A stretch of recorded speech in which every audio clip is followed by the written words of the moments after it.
Good evening. Good evening. Evening. And welcome to this meeting of the London Borough of Newham's Education, Children and Young People Scrutiny Commission. Can everyone present hear me? Yes. You can? Please raise your hand. You said yes, right? This evening's meeting is being held at Newham Town Hall, East Ham. Members unable to attend in person at this location are able to join remotely. However, they will not be able to vote and their attendance will not be officially recorded, although their virtual attendance will be noted in the minutes. I would also like to welcome any members of the public and press who are watching on YouTube. With regards to meeting etiquette, members of council, please can I ask that you indicate that you wish to speak either by raising your physical hand or if you're on Zoom, raising the virtual hand. On this point, may I remind everyone to introduce themselves when speaking for the first time for the benefit of the recording and those watching the meeting, and to keep microphones muted when not speaking. This meeting of the London Borough of Newham's Education, Children and Young People Scrutiny Commission, 15th September 2025 is now called to order. Item 1, welcome and introductions. Before I go to my colleagues, I want to welcome Ellen Kemp online. She has been a co-opted member of this commission for 25 years, representing the diocese. And yeah, Ellen, can you hear me? Yes. Yes, okay. Yes. Welcome, Ellen. And are you going to stay on as a member of this commission? I'd like to stay on until the diocese find a replacement. Excellent. I will definitely leave when I stop becoming a governor, which will be at the end of this academic year. Okay. For the church. Okay. Thank you for being here, Ellen. Pleasure. Okay. Now I'm going to ask my colleagues in the commission to introduce themselves, and starting from my left. Good evening, everyone. Councillor Jane Lofthouse, representing Plasters. Jane. Councillor Mariam Darwood, Manor Park Ward. Councillor Mahmood, East Ham Ward. Welcome. Everyone, Councillor Hi everyone, Councillor Firdaus for East Ham and member of this committee. Councillor Cicely Kacho, Green Street East. Welcome. Councillor Jemima McCarmel, Raleigh. Thank you. I would also like to welcome the cabinet lead and other officers here this evening. We will introduce as the meeting progresses. You can introduce yourselves. So,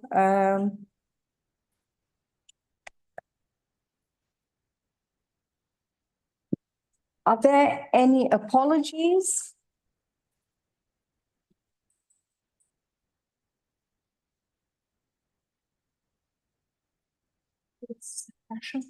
Said Bashir, anyone else?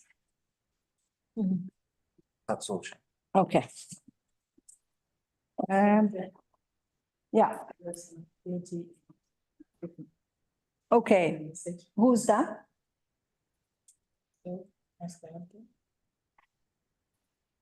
Councillor Abdul.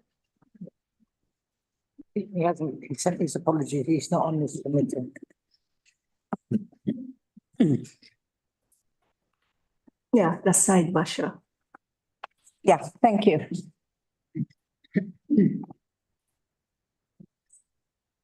Okay. And can we note the apologies, and then any declarations of interest? Mariam. Just out of full transparency, in the Youth Empowerment and Participation Report provided in our supplementary addenda pack, our Generation Our Vote is mentioned, and it was organised by Save the Children. I, at the time, was working at Save the Children, and my role was to organise this, so it shouldn't be an issue, but it's just something that young people across the country were involved. Some new and were also involved in. Okay, we've noted that. Thank you for letting us know.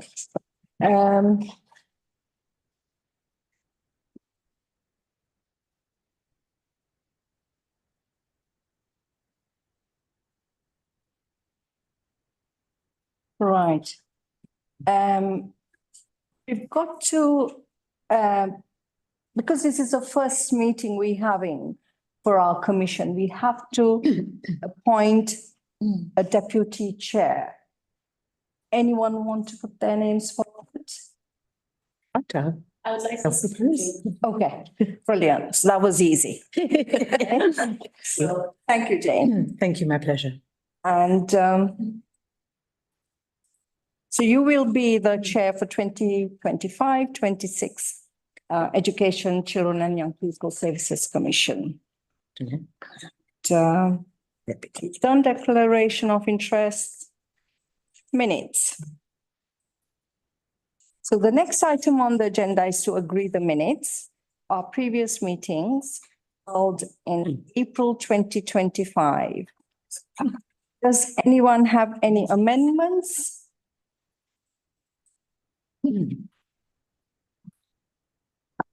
So that's on the pages 7 to 18. Amendments or any matters arising? If not, there isn't anything.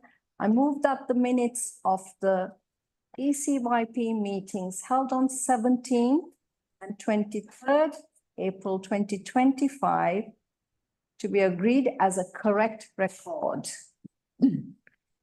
Someone agree the minutes? Agreed. Thank you.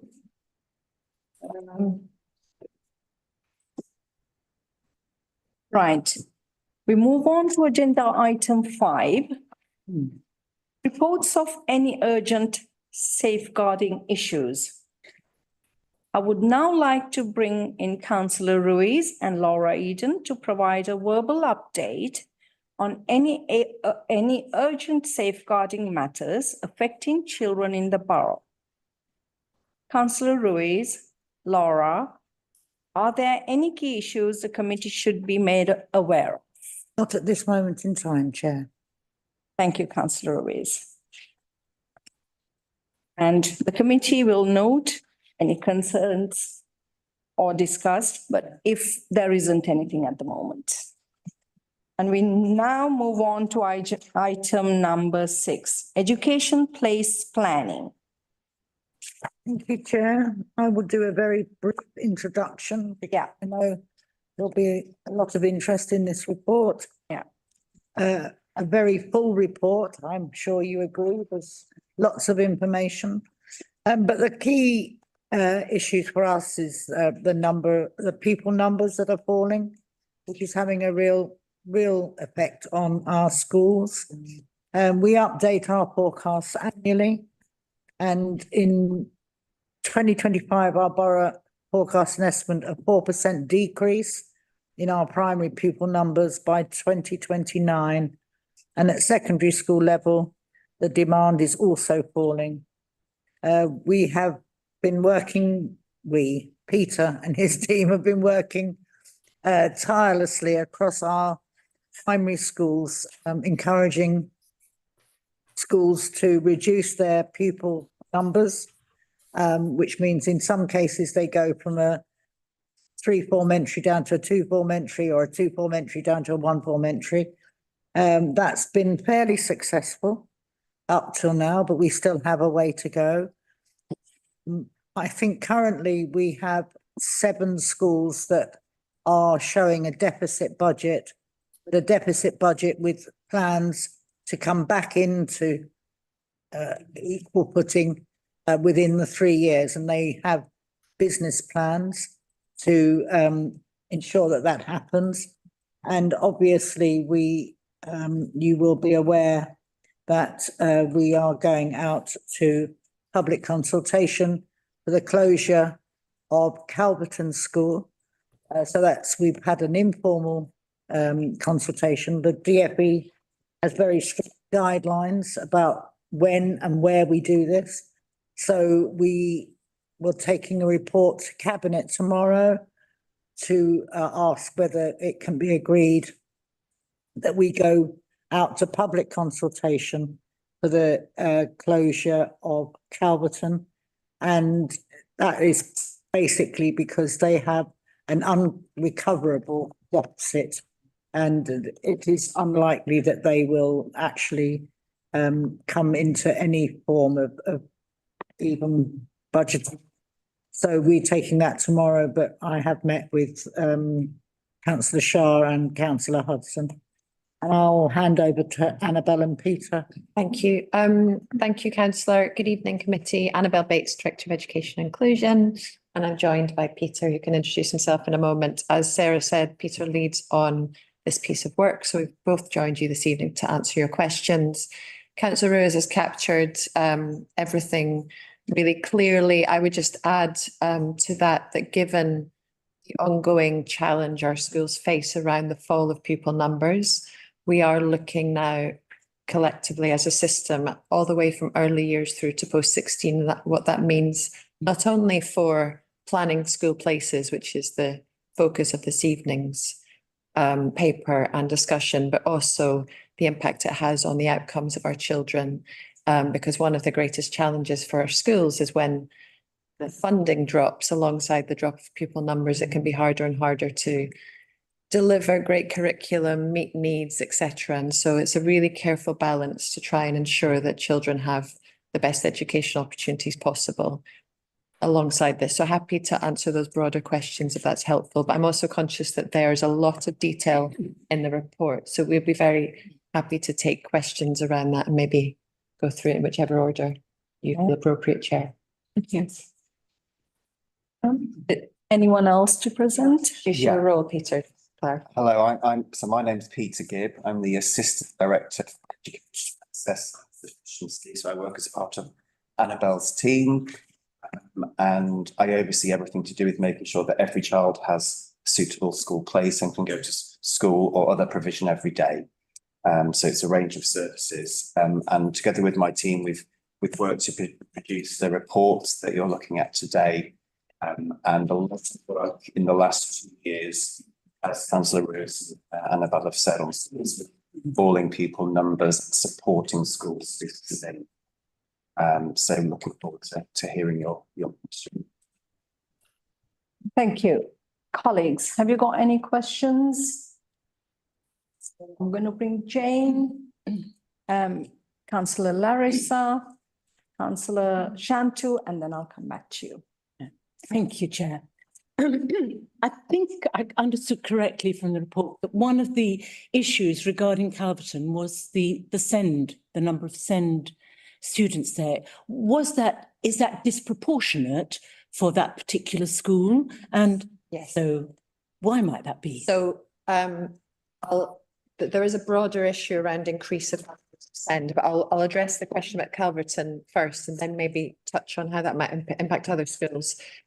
The history of Calverton School, as some of you know, that a few years ago they had a requires improvement Ofsted inspection, so their Ofsted rating dropped, and at around that time it became less popular with families, which meant that the pupil numbers started to drop before the impact of dropping numbers of children impacted. So they were already under subscribed before the numbers of children. So they were at a disadvantage already because of some of those historical issues. The school has improved significantly, and they actually had a very strong outstanding Ofsted inspection earlier this year as a result, but they already had a challenge because they started with a deficit before the numbers started to drop. And part of the challenge for any school, I used to be head teacher of a school in a different part of London that had the same problem. When you have vacancies, you're more likely to have children arrive in the school who are looking for a new school place. And those are disproportionately children with additional needs. And sometimes that's SEND needs, sometimes it is a child has moved school because of an attendance issue or a behaviour issue or an exclusion. And so it becomes skewed to have a slightly higher percentage of children with SEND, and that's what's happened at Calverton. Now, the team at the school have worked really hard to meet those needs and have set up an additional provision within the school to be able to support children with SEND. So they have been working really well with those children, but it has meant that the proportion has been higher than it would have been for other schools because of that historical challenge that they faced. They started below, where some of the other schools where the numbers are falling, they were full before, and so the impact is happening now, if that makes sense. I will just mention, I know that in previous meetings of this committee, when we talked about special educational needs, there is a trend in Newham, as in many places, that the number of children diagnosed with special educational needs is going up. And so we have an added challenge for schools where the numbers overall are going down, because it means the proportions are changing. It's growing in the borough, and the amount of finance going to school from central government is dropping. So it's a double whammy, if you like, and that's a challenge. But Calverton was already at a slight disadvantage, because I hope that makes sense, Councillor. Can I just say, that does mean then that the disproportionate number of SEND, they're not getting sufficient funding for SEND as well as. Well, if you have an education, health and care plan, they do have sufficient funding. Which comes in. Challenges for those who haven't had that diagnosis yet, or those who are maybe displaying in a primary school. They're more likely to be children without the diagnosis because they're younger, and so they haven't reached the benchmarks too. In early years, it's an even greater issue. So it's a systemic challenge that we're facing across the country, unfortunately. Yes, thank you. Thank you. Councillor Larissa. Yeah, my question is actually what about SEND, because the number of SEND is growing, and a lot of schools, especially primary schools, they're struggling now a lot because they get those students and they don't get extra funding. If they come with ECYPs, students have funding, but schools need to hire teachers, because most of those students need one-to-one place, and they need to hire specialist teachers. So that is really a problem for many schools. So yes, it is indeed, and it's a national challenge. We have got high numbers of children presenting with potential special educational needs in Newham, but we're far from alone, which is one of the reasons that central government, we believe, is about to launch their SEND reforms. As you may have picked up in the press, it's a big topic. The networks that I'm part of, the networks that Laura's part of, we're looking at what others are doing to try and address this challenge. It's one that there are two things that head teachers contact me about most. One is what we're talking about this evening. It's the drop of pupil numbers and the impact on finances, and the other is SEND. Those are the two biggest challenges they facing our schools, which are, they've always been there as challenges, but they are particularly significant because they've happened at the same time. And our schools are really, we have some incredibly inclusive schools. We have some wonderful schools in Newham. And so they continue to meet many of those needs. I don't want you to think children aren't thriving. Many children with SEND are thriving, but it's very, very hard for the schools at the moment. So we're hoping that the reforms will lead to some change in the system. We have some good examples. For example, in secondary schools, we have those resource provisions. Yes. Which actually, there are no any in other boroughs. And actually what is happening, some parents, they move to Newham to send their SEN children resource provision, because most of them are one-to-one there. Yeah. So it's a very good example that we are doing something really well, but especially primary schools are struggling a lot. Yes, it's a big challenge for primary schools. Must be done. I agree. Hi. So we live in diverse borough. We see migrant people but so in addition to that, when migrants move into our borough with their young kids, young person face difficulties in getting timely placement. What strategies are you following to allocate placement faster? Right, so that's a brilliant question around admissions. Do you want to, and that's another big part of Peter's service. Yeah. So the first thing to make sure is that we have sufficient school places. So all the kind of work that we've talked about in the report, making sure, because you can't just suddenly open school places at a few days' notice. So we're looking at those population trends, changes in the birth rate, changes in migration in and out of the borough. So we're looking ahead up to 5 years for likely changes in pupil numbers and then changing the number of school places accordingly. So then what happens is when a family arrives in the borough, they apply for a school place if their child is of school age, so from roughly age 4 or 5 to age 16. And we have what's called a pan-London process. So because many families travel across borders to get to school in different London boroughs, we have a process for the whole of London. And we make sure that families are offered their highest of a school for which there is a place available. So it's a coordinated process. And the aim is that within a few weeks of applying for a school place, they are then offered a school place. So that's how it works for families that move during the year. If they're applying for a school place at the normal point of entry, so when children normally change school, so reception or year 7, we have a whole coordinated process that with very strict timelines that you may be aware of and deadlines for applying. But outside of that, families can apply any week. And we try to turn that around as quickly as possible. I have something. Yeah, go on. So what you said, there is a timeline to apply. Sometimes it's not possible when people are moving from one country to another country, they don't know when is the deadline. So in between, before get the placement, what support do you give to the family? Because otherwise children will be staying at home and will be involved in the violence. So in the meantime, what support do you give to the family to ensure that kids are safe and getting support at home? There is a broader piece of work we do as children's services as soon as we become aware of a child in the borough. There is a timeline, it's not a deadline. So as soon as we become aware of a child, the process that Peter mentioned kicks into place, and the local authorities involved, because the parents may pick multiple local authorities, they work together to prioritise that. We have a statutory duty to make sure every child is in school. Every borough has the same statutory duty, so we work very quickly. In the meantime, however, one of the greatest challenges is sometimes if someone's new to the borough, they don't fully understand how to access those systems. So we work very closely within our early help spaces, within the family hubs, and then more broadly within the community.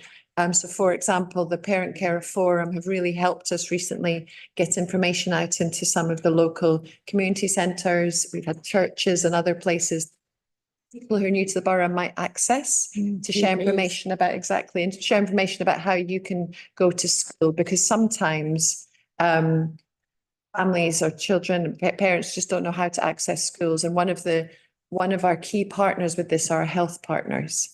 So when a health partner becomes aware of a family with a child of school age, they will make us aware very quickly so that we can help that family. It's really the whole system prioritises getting a child into school. I could just add to that. So where families are new to the country, perhaps they're a refugee family, or, they need some support. Often we'll have workers sitting with a family to help them apply for school place. It's their choice, it's their decision, but they might, as you say, need help filling in the form or whatever. So we try and make sure that support is available to really minimise the time that children are out of school and support that transition.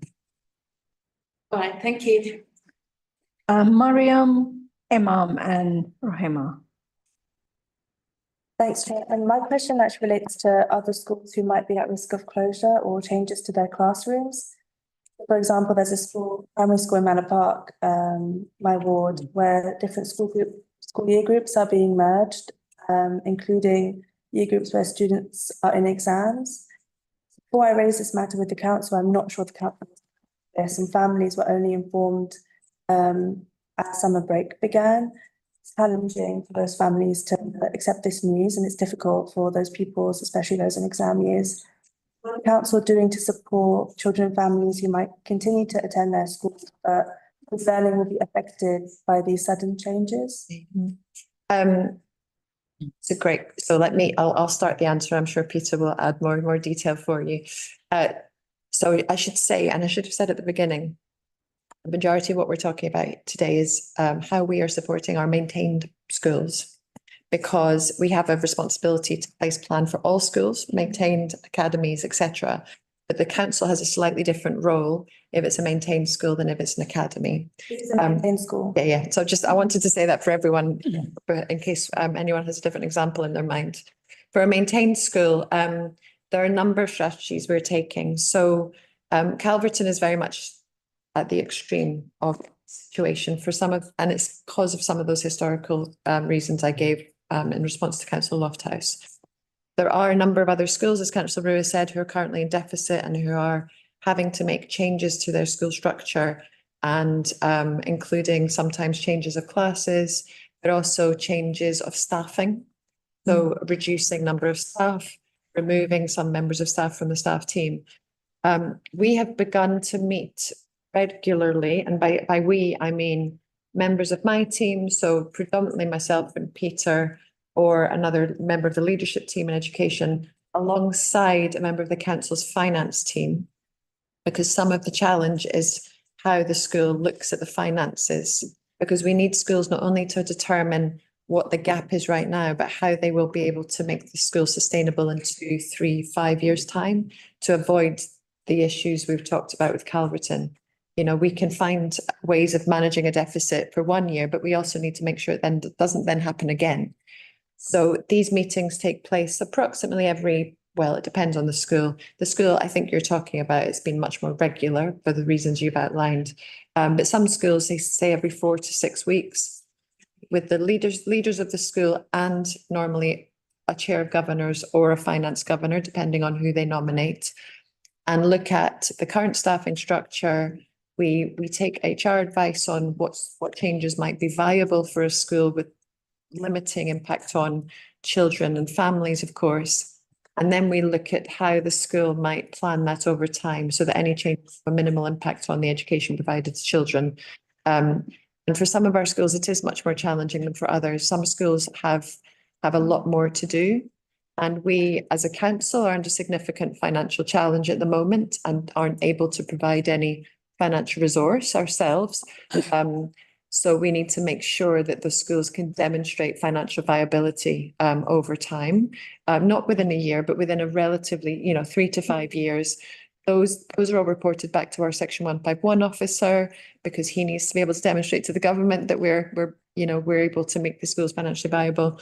There are, to answer the beginning of your question, councillor, there are those key schools that are at risk at the moment. None of them are quite at the same level of risk, but we're monitoring them extremely close. We're in regular communication with the head teacher, chair of governors, business managers, as are our colleagues in finance. And we are reporting regularly to Laura and the rest of DMT, to Councillor Rose, but also to the corporate leadership team, so that we can see ahead of any challenges and not end up in the same position again. Can I ask a follow-up? Yeah. I've been in contact with families who are given this news about this particular school. Are we at risk of families seeking placement outside of the borough or moving out of the borough now that they're hearing about children in older year groups being in classrooms that are being merged and struggling with that? Yeah. And would that not exacerbate the problem at all? It's a very good question. And as an overall trend, I've not seen that as a risk yet. However, I do think it's something we need to monitor very carefully. And other local authorities, and especially in central London or inner London, are experiencing similar and in fact more extreme issues. Other local authorities have been looking to close a number of schools. And one thing we've learned from talking to those local authorities is to be careful about the messaging that gets out about a council deciding to make blanket closures or mergers or changes, because parents have in some of those local authorities voted with their feet and gone to other local authorities. Sarah, can I just pick up on Mariam's part of Miriam's question. Because I think we all understand that schools have to learn. But I do think that there is an issue, of communication with parents. Yeah. But also allowing parents to understand why we've got mixed year groups. And I think that was the issue, isn't it? Is that they're not all with their peers. Yeah. And I just think that maybe that message could go back. Yeah. I will say very honestly to you all that some schools have communicated some of the messaging better than others. And I think in some cases we've learned, and we've been working with the school leaders around this, how to bring parents into the conversation sooner so that they fully understand via perhaps the parent governor or their parent council, whatever mechanism they have, they can fully understand the challenge and also get parent supports. Parents can be incredibly powerful supporters of schools going through periods of difficulty. And so we have, some of the schools we're referencing, we've spoken to parents directly because they've been in touch with us, find out what's going on. And we're able to provide a bit of support to the school in improving their communication. So I would agree with that. I think some schools have handled communications in a slightly different way. And one thing last term, so before the summer, was to bring all the schools together, all the maintained schools together, and for them to share examples of what works well. So they can also, so if you have a really good communication plan, maybe you could use that next time you have to go through a change. Thank you. No, thank you. Imam. I've got a couple of questions. Yeah. Okay. Yeah. My first question is does the school ask for immigration status of the child for admission purpose? The school should admit children regardless of their immigration status, so they're not to do the job of the Home Office. So what they would be seeking to admit a child is proof of address. Yeah. Because that's important in terms. Absolutely, yeah. Does the child actually live You. within or near enough to school to be a starter at the school? But it isn't the job of schools to check the immigration status of families. It's similar to the health service. It's sort of free at the point of you're entitled to school. To add on, I think it's the United Nations Children's Charter. It don't matter where they live, they're entitled for free education wherever they are in the world. So. Yes. Yeah, so I don't know why school Thank you, Lynn. ask, yeah. Thanks. I've got another question on CSA. With the government's 15 to 30 hour increase in childcare for up to 3 years old, what and how has it changed in NUM for our parents? That's a big question. I'll start off because I think we have really good and plentiful provision for that age group. However, the government's funding does not cover the cost. So our private and voluntary providers will always struggle because the cost that the government allows and the reality of that cost are two completely different things. And nursery schools that are attached to schools also have that same issue. So although it sounds amazing, 33 hours of childcare for whatever, not all nurseries will be able to provide that or sustain that. And I think we also saw examples of that where where under twos were offered childcare, but you had to be on a certain benefit, etc. And certainly one of the schools I'm a governor at had to stop doing that because actually it was not viable to do so. But I'm sure there's a proper answer. No, that's a very good answer, councillor. I think I would add to that, one of the reasons I mentioned earlier that Peter's role is to look at place planning and sufficiency from our layers all the way through. One of the challenges highlighted in the report is that the numbers of children are dropping in different ways across the borough. So depending on where you are in Newham, there'll be different levels of need and demand for places. And that's particularly true in the early years sector because a family might have a child And actually the child is a very small child, and then they decide actually we can't afford to live here for, you know, as long as we thought, so they move. And they move within that early years. So if you're a private provider, you set up thinking you have a certain number of children, and then they move to somewhere more affordable. And that's been a real challenge for many private providers. And as Councillor Lewis says, as schools find it harder and harder to deliver to that age group, our private providers are picking up some of the slack, but the numbers are still dropping, and it's very hard because these are effectively small businesses. They don't have much additional funding, if any, and so they need to decide whether they can be financially viable. I have a supplementary, is that okay? Budget financing is the key for any policy implementation. Keeping that in mind, how successful Newham has been in delivering the priorities of CSA? No, I'm not answering this. Just checking.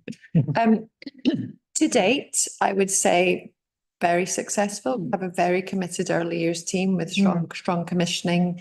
They've been in place. Many of them have been in the positions they're in for a long time. There's good stability in our early years service. The challenge has been really in the last 2 years, making sure we are able to maintain that high quality. There was a dip.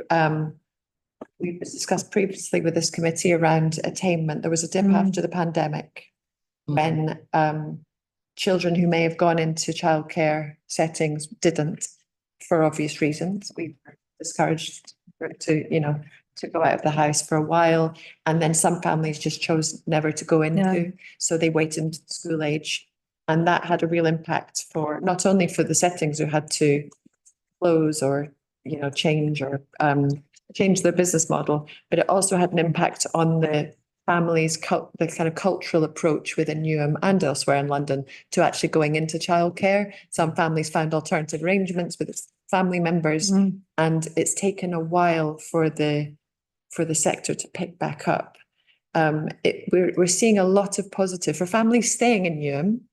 We're seeing that more and more are taking up the childcare places. Early years team working very closely with colleagues in the family hubs and elsewhere are really getting the message out about the benefit of childcare, those very early developmental years in education. And so it has increased, but at the same time, the numbers are dropping. So we're just sort of catching up, and then it's dropped again. So historically, the strategy's been very successful, but it's a slightly more fragile time now. Thank you. Rohima. My voice is constructive. I would like to say that I'm quite proud that our schools are outstanding, which is really good. And secondly, I want to touch on what Councillor Santo mentioned about the admission. We get lots of people about the admission house.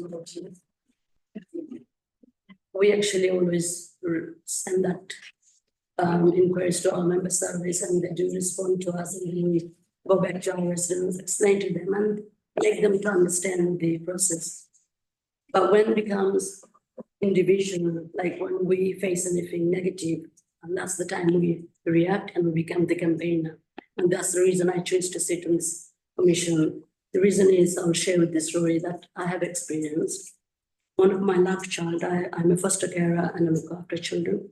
So one of my love child, I applied for admission, and he was waiting on the waiting list for 3 months. And while he was waiting, I thought, okay, let's try other borough, which is where foster, but our hamlet, and I applied in our hamlet because it's a Tower Hamlet child.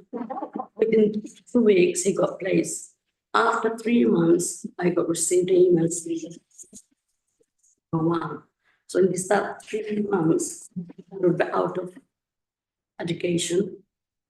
And we, as Shanta mentioned, that there's housing crisis, children get bored staying home, they get involved in other activities, which they shouldn't be. So how do you support that? And this is how it happens. So why so slow our processing of admission than the others are? And as I said at the beginning, we're proud of the education, but how well they're doing.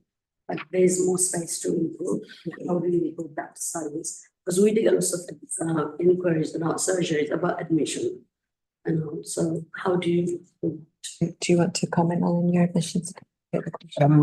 Yeah, so I think one of the issues about how quickly admissions are processed, I mean, obviously outside the meeting, if you share details, we can kind of look at what's happened. One of the challenges in Newham is that we have a number of schools that are heavily oversubscribed, so they're very popular, and that generates a lot of admission appeals. And of course, parents have the right to appeal if they don't get their preferred school. And there is a process that then takes several months when they're appealing that place. And I think that can generate quite a lot of queries, understandably, to elected members. But we do make sure that that process is supported so that it follows the kind of legislation. As I say, if you want to give me examples outside the meeting where there's been issues. I don't want to give you, because it's what I'm trying to say. If I have experiences and before that, the residents do experience that. And we try to explain to them, we represent them and same time we represent the council. So we don't take the blame and saying, oh, the council are doing the right things, but we try to explain to them that there's a process and protocol that residents to follow, and that's the system of the education admission system that they have to follow. But my question is that if I have, and as I said at the beginning, that when you victimize something, you become the voice and you become the campaigner. And that's the reason I want to say that if I have faced that, the child is out of education for 3 months. If I didn't apply in Tower Hamlets, he wouldn't been out of education longer than that, probably. That's what I'm trying to say, that how do you minimize that? What's the process? Why we can't follow, or why we can't get an example, otherwise how their process is probably the same process that every other group is following. But how come they then? You say this was a looked after child? Yes. It wasn't because this child has got first priority in Tower Hamlets. In general, because I do go through the loss of admission for my other foster children as well, and I have experienced similar. Okay. If it's a personal casework, I would like to out of. I'm not saying it's personal. I'm not asking them to look into that case. I'm saying, I'm giving an example case study that this is how our residents are experiencing. If I have experiences and we get residents come to our surgeries saying that my child is out of education for someone because of them not getting admission. So we do get cases. One of the approaches we've taken, which is starting, I think, to have an impact on some of the challenges you've outlined, is to have what we call the Children Missing in Education Board. So that's a group that looks at all children who don't have a place for whatever reason. And the reasons you've outlined as examples would fall into that category, to try and increase our scrutiny around getting them into school really quickly, to address the delays that you've outlined, but also to make sure that schools are doing their part, because sometimes it depends. I'll need to generalize. It depends a little bit on why a child is now looking for a place. But if a child has moved within, let's say, year 10 or a different year group, some schools can be reluctant to take a child at a certain age in their, and again, I'm generalizing, and so we've had to, and Peter chairs a group of head teachers to ensure that schools offer places, because there are two ways that, very broadly, children go into school. They go at the sort of normal admissions point, reception, year 7, etc., or they have to move within the period. So in-year admissions, we call it. And sometimes schools can put up barriers. Sometimes there's a delay in the system. It sounds like that's what's happened in some of the cases you've talked about. And so by looking at those children missing in education collectively, alongside our colleagues in social care, alongside our colleagues in health, alongside various other colleagues, we have the assistant director for SEND is in that group. If there's a SEND reason that a child isn't getting placed in the right school, for example, which happens sometimes, so that we can have much more scrutiny. And those children are reported to Laura and to Councillor Ruiz so that they can hold us accountable to improve that. There have been some delays for children in the past, and we'll be working really hard to make sure that doesn't happen, because you're right, if it's happened for one parent, then it's probably happening for more than one. So keep it brief. It will be very brief. Also, and Annabelle touched on the appeals process. Our advice is always, if your child has been offered a school place at one school, but you aren't happy, you appeal, Yeah, but send them. the better Yeah. you should send them to that person. Go through me, please. Let Sarah speak. So, and sometimes parents don't do that. And then their child is out of school until they get a place. So there's always a difference, I think. Going to move on. Keep your questions brief, please, because it's a report. I also have few questions to go through before we agree. Okay, so there are many areas to improve, to have adequate placement. One of the area we have to have a proper staff, right staff. If you don't have enough teachers in the school, it is harder to have more children in the school. So my question is, sorry, I'm just reaching the question. So how will the HR ensure that a school fills a gap in staff recruitment?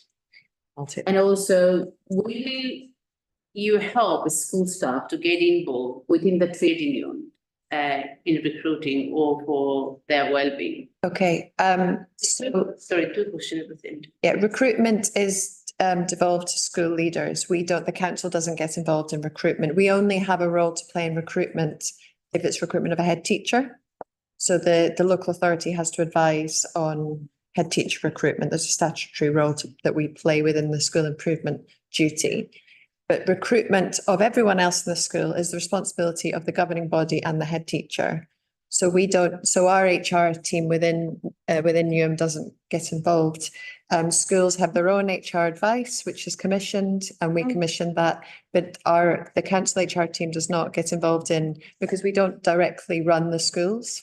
It's a maintained school is run by head teacher with the governing body, and we have a separation from them. Although we are the ultimate responsible body, there's a separation. So decisions are made by governors and head teachers. The only time that we would get involved is if, there's something that we have a challenge. If let's say something happens with a head teacher, or have to intervene, or if the Department for Education asks us to intervene. Those are the only times we would get involved in direct management of a school. It's not done by us. In terms of trade unions, again, the trade union relationship is between the head teacher and trade unions that are represented in the school. I, on a half-termly basis, so every 6 to 7 weeks, chair the joint committee of all the unions recognised in our schools, and that's a very standard approach that most directors of education take. So I chair that, and each of the unions that staff and schools say that they're members of or want to declare they're members of come to that meeting, and that's a consultative meeting. We look at development of policies, we don't look at individual cases. That's not the purpose of the meeting. The purpose of the meeting is to look at support and policies across the council. And at that point, they ask the council for support with things, and we hold schools to account sometimes if an HR policy hasn't been updated, for example. But that's very kind of standard practice in terms of our union relationship for schools. Okay, I'm going to move on to Jemima. Thank you, Chair. My question in regards to, you all know that Newham is a multicultural. So what system do we have in place to help people integrate in terms of children going to school who don't speak English in other areas? What system do we have there so that the person feels that? Yeah, good question. Lovely question. Councillor. So Newham schools statistically do really well for children who speak multiple languages. The outcomes for our children of multiple languages have been really strong for many, many years. And in fact, Newham has a strong history of being a very inclusive education system. And our schools have often been picked out for demonstrating how to welcome children of multiple cultures and languages into the borough. We have a number of flagship schools in Newham who are visited by people from all over the world to look at that. For example, there's a group of schools who the term English as an additional language, EAL, is somewhat outdated now, and the language being used now is more It's more around multilingualism, Mm. to recognise the importance of those other languages, not just English. And so we have a number of lead practitioners in those schools who are going and training other schools, not just in Newham, but actually internationally, how to integrate children successfully who come with other languages. Historically, when I started my teaching career over 20 years ago, we had this system where if you came in as English wasn't your first language, you were put in the weaker class. group, Mm. or you were removed from some subjects. Now, really progressive schools, such as the schools in Newham, tend to put those children in the more higher achieving classes, because then they will hear language at a higher level and they'll pick up English more quickly. And so I'm a model languages teacher, so this is a real passion of mine. At one point, children weren't encouraged to do other languages if they didn't speak English as first language. But actually what people have realised is if you're multilingual already, you pick up other languages really quickly. And so it's just, so there are lots of examples of brilliant practice in Newham. We're very fortunate actually that our schools are so multicultural, multilingual. The challenge is mostly around children who are new to the country, where the family doesn't know how to get into the school. It's the barrier in. Once children are in school, they actually achieve really well. Thank you. Thank you.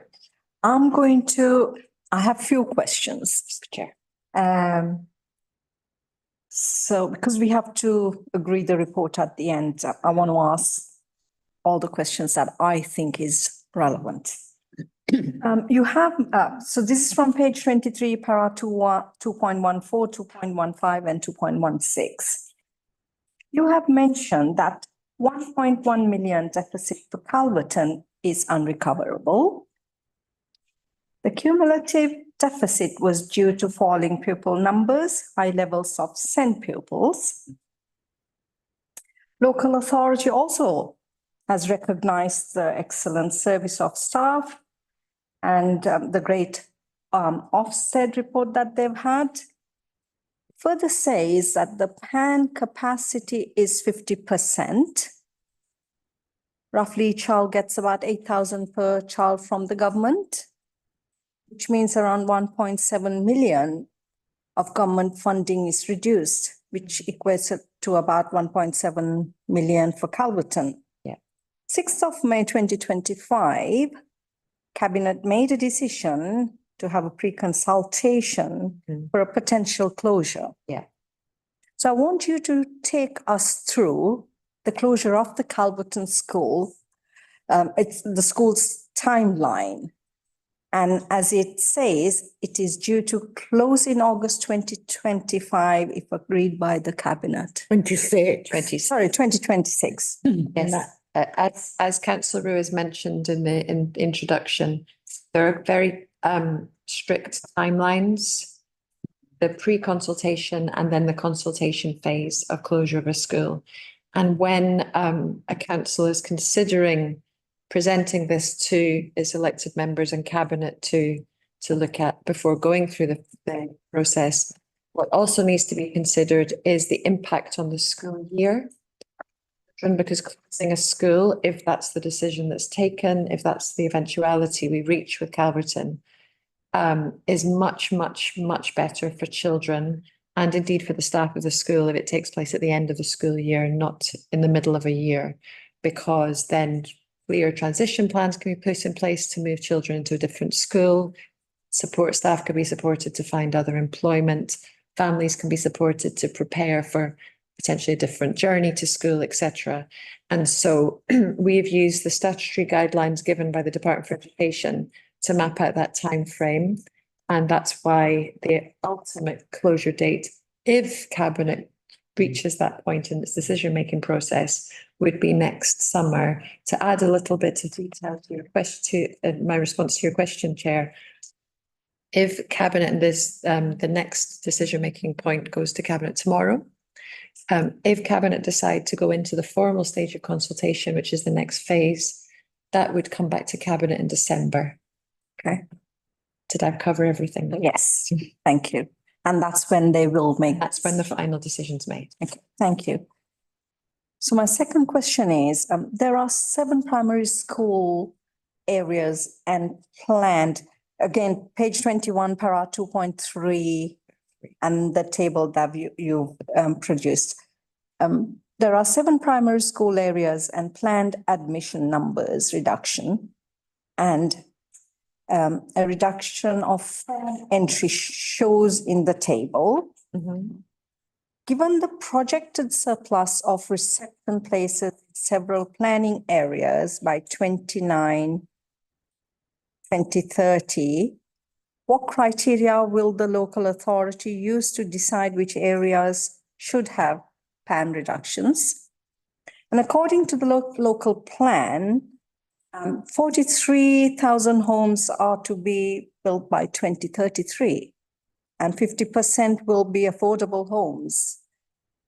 And how will these criteria take into account local factors such as the one I mentioned, and as future housing development, demographic changes, and parental preferences? Potential upon. Yeah. So for primary schools, children wouldn't normally travel that so far to go to primary school. We have these 7 planning areas, which is roughly our modelling shows where children and families travel to get to school. So we look at terms of actually for each area, how much of a reduction are we expecting, the number of children, and then so how much do we need to shrink the size of our schools? The way that we've approached this is for each area saying this is how many forms of entry classes that we think need to be reduced over the next 2 to 3 years. We then write to all schools and ask them to express an interest. And typically the guidance to school is, for those schools, for example, that are oversubscribed, it wouldn't make sense for them to reduce in size. But for those that actually have lower numbers of pupils, a PAN reduction actually provides stability for a school like that, because they can reorganise around a smaller number of children, a smaller number of forms of entry. And a number of schools are now doing that. And that helps with that sustainability. You also asked about housing. So our 5-year forecast includes all new housing developments. And we have quite a complex formula that's based on our experience in the past.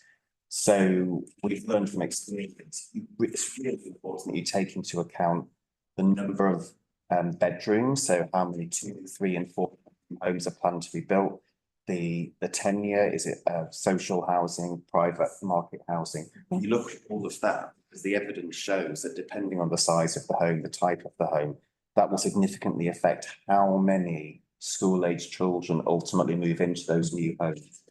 Okay. So all of that is taken into account in the forecast, and the proposed form of entry reduction in the next couple of years takes account of planned changes based on homes that are planned to be built. So all of that is factored in. And if it was just based on the birth rate, and if we didn't take into account changes to housing numbers, actually we'd have to be making much bigger reductions to the sizes of schools. But the homes that are planned to be built mitigate that, and we do. Thank you. So page 23, para 2.18, assigned funds so have a substantial budget deficit. And in this case, the pupil numbers remain high. You're doing a consultation to merge Odessa with St. James Junior. Can you give us an outline of the process? Well, we get the process because you've already said it. And what's the timeline? It's very similar for Calverton. Yes, that's what I said, yeah. Process to make a school. Yeah. And the timeline is also very similar. So we're about to begin an informal consultation with parents and staff at those 2 schools. Following that, then do a more formal consultation, and then the final decision to amalgamate the schools will be taken by cabinet, which is likely to be in the spring term, so February time. And if that goes ahead, again, it's likely, taking into account school years and minimising disruption, but that would be implemented from the end of August 2026, so just under a year from now. And in that case, you know, it's very much not about closing any provision, but organising it a bit differently to make it more financially sustainable. Thank you. My next question is on early years and childcare sufficiency. Page 24, 2.19. The expansion of funded childcare for working parents, there will be extra 3,000 placements. Has that been completed for 2025 September? If not, when will it be? Got two more points on it. These childcare places, can the childminders also register? Yeah. And they can look after the children, the childminders, and can family members register as well? Well, as long as they register as childminders and follow the full process, yes. In response to the first part of your question, Chair, that's a government's initiative across the country. Yeah. We have one school within a multi-academy trust in Newham that's been granted permission to open a nursery to add to its primary school. And that process has begun, but because it's an academy, it doesn't involve us. But we have worked with the school because we welcome good nursery places within our schools across the borough. So we've supported them with the application and we're delighted at that. And that's Portway Primary School will now have a nursery, and they're working with the government because it's a government-led initiative. It will depend on their timelines. And so they're waiting for the appropriate funding to come in so that they can expand at the right time, because if they risk adding that in too soon without the funding, then they won't be able to staff nursery. So that's although there are lots of nursery places opening up across the country, that's the only one in Newham at the moment. There may be more in the future, but as we've explained, we don't particularly need any more. We don't need to expand nurseries across the board because of the place planning challenges. We've got a supplementary for that. Sure. It also mentions that the new government is looking into free breakfast clubs in all primary schools. Do we know when it's going to happen? Do we have a date? Not yet. I thought not. We will ask the government again. I thought not. I thought not. The same issue will apply. Yeah. Is that it's actually not funded fully. No, they haven't Okay. secured full funding yet. I now have a question on the SEND inclusion strategy 2023-2028, page 31. So children with EHC plans, 75% of them attend local schools, 2.2% children with EHC plans go outside the borough. So for young people with complex needs, it's a priority in the next 5 years, you say, that to have placements. Yes. And what is planned for them, and what are the priority work areas you're looking into? Yeah. And where will the funding come from? That's a lovely question. Thank you, Chair. So there are a number of aspects to this. We are looking at so the place planning for some places is slightly different, but it still sits partly within Peter's service area and also within the broader Send and Inclusion service that Alex Webley leads, Assistant Director. There are a couple of aspects. One is to look at the continued expansion of some of the resource provision places that were mentioned earlier, because those have been really successful, still providing really good support to keep children in a mainstream school, to have those specialist provisions, and our schools have done a really good job of expanding those over time. So that's one aspect of the strategy. Another aspect is to place the government for the promised free special school that was promised to us last year, but seems to have gone slightly on hold. And they do tell me that that's still coming. And then we have the expansion of one of our own special schools, Connaught, when it opens its new building, which we hope will be sometime next year. Although again, that's had a little bit delay in the DFE. So the special school places within Newham are some of them are in the special schools, and some are within resource provisions within our mainstream schools. And having that diversity of offer means that parents and children have, when a child receives assessment and diagnosis of these complex needs, a whole range of different co-occurring, co-presenting needs, then we would like all of those children to have multiple options, not just one option. And also that alleviates some of the demand on our special schools are massively oversubscribed, as I'm sure you can imagine. Resource provisions are in many cases oversubscribed. Our families really want those specialist provisions. So we're working very hard with central government to try and increase them as much as we can. Thank you. I've got two more questions. Sorry, do you want to come in? I wanted to come in on something Peter said earlier, but I can wait until your question. Sorry, I didn't see you. No, it's okay. So, okay. I've got two more questions. I don't want my colleagues to feel that I'm, asking questions. We agree the report. I want to ask two more questions and I'll bring Marie. Thank you. So on page 49, para 5.3.4, can you explain the alternative provision function and the implementation of a three-tier approach? Yeah, I can. We're just finding the page, Chair. So in 2022, the Department of Education produced a new SEND and AP framework that was based on good practice of what works in terms of alternative provision, and it's historically alternative provision nationally, children who are either suspended or excluded have had difficulty finding good education beyond that experience. And often it's meant they go straight to a PRU or alternative provision, and there's no opportunity to return to mainstream. The government produced a framework which is tier 1 is ideally, this is generalizing, ideally tier 1 is you have some alternative offer, but you stay in your school. So you don't go anywhere, but your school provides a different timetable, maybe different curriculum for a period of time. Alternative provision is always supposed to be temporary. It's never supposed to be permanent in any of these tiers. Tier 2 is a model, and again, I'm generalizing, where somewhere else and to a different provider, sometimes it's a therapeutic offer, a vocational offer, and you return to your original school. And tier 3 is you leave that school and you go elsewhere, and then you go on to, then you return to a mainstream school, or depending on the age group, a college or a different training provider.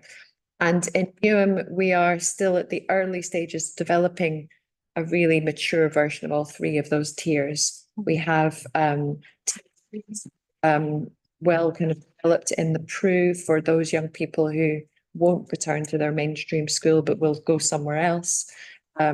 We have some models of tier 2, although they're very variable in terms of the effectiveness. What you want to avoid with tier 2 is a child going out and back and out and back and out and back, because that's very disruptive and statistically it doesn't work. And increasingly, some schools are now looking at tier 1 as a way of being more inclusive and keeping children some of whom are just going through a very difficult period for all sorts of reasons in their school. So that's what the 3-tier model is. I wish I'd come up with it. I think it's a very good model. Hopefully it'll have an impact. Thank you. My last question. With the PAN reduction plan, it's on page 23, para 2.13. You mentioned that most schools demonstrated credible plans to pay back their budget deficits. If this doesn't happen, what is the backup plan? We'll take that from me. Well, as Annabelle said before, for the maintained schools in deficit, we need to see them on a regular basis, typically once every half term or so. The ones where there are the sort of more acute concerns, having more regular communication with the head teacher, governors. If a school isn't kind of making progress with that, then we need to have that difficult conversation about what are the options for that school. And that, could be withdrawal closure, but it could also be a change of leadership and governance at the school, perhaps through joining up the governance with another school. You know, there's a number of ways of doing that, and I think it's important that we're open to having those kind of dialogues. Yeah. And putting children's outcomes and provision first. So those are the conversations that we have where necessary, but I think it is led by, first of all, seeing if we can support the leadership of the school to get into a better place. Thank you. I'm going to come to you, Mariam, because I felt I've taken quite a bit of time. And then I'm also conscious of.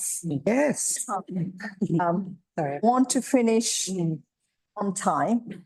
But yeah. No, it's a very simple question. Thank you, Chair. So Newham, as you know, we have a wonderful community of teachers and teaching unions. So I'd like to know how we're supporting them through the potential closures and others.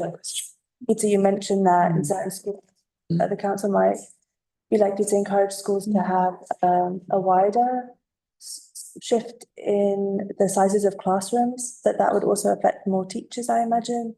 So how are we supporting the union? I can start the response to that, councillor.